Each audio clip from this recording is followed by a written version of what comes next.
تبارك الذي بيده الملك وهو على كل شيء قدير.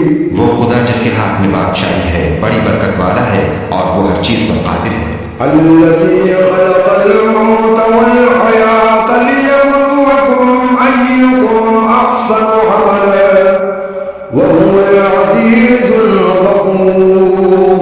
اسی نے موت اور زندگی کو پیدا کیا تاکہ تمہاری آزمائش کرے کہ تم میں کون اچھے کام کرتا ہے اور وہ زبردست اور بخشنے والا ہے. الذي خلق 7 سماوات طباقا ما ترى في خلق الرحمن من تفاوت فارجع البصر هل ترى من فطور. اس نے 7 آسمان اوپر تلے بنائے. اے دیکھنے والے، کیا تو خدا رحمان کے آفرینش میں کچھ نقص دیکھتا ہے؟ ذرا آنکھ اٹھا کر دیکھ، بھلا تجھ کو آسمان میں کوئی شگاف نظر آتا ہے؟ ثم ارجع البصر كرتين ينقلب إليك البصر خاسئا وهو حسير. پھر دوبارہ شہبارہ نظر کر تو نظر ہر بار تیرے پاس ناکام اور تھک کر لوٹ آئے گی.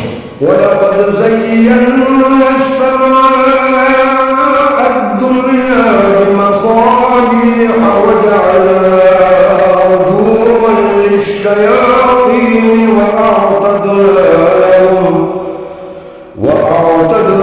لَهُمْ عَذَابَ السَّعِيرِ. اور ہم نے قریب کے آسمان کو تاروں کے چراغوں سے زینت دی اور ان کو شیطان کے مارنے کا آلہ بنایا اور ان کے لیے دہتی آگ کا عذاب تیار کر رکھا ہے. وَلِلَّذِينَ كَفَرُوا بِرَبِّهِمْ عَذَابُ جَهَنَّمَ وَبِئْسَ الْمَصِيرُ. اور جن لوگوں نے اپنے پروردگار سے انکار کیا ان کے لیے جہنم کا عذاب ہے اور وہ برا ٹھکانہ ہے. إِذَا أُلْقُوا فِيهَا سَمِعُوا لَهَا شَهِيقًا وَهِيَ تَفُورُ. جب وہ اس میں ڈالے جائیں گے تو اس کا چیخنا چلانا سنیں گے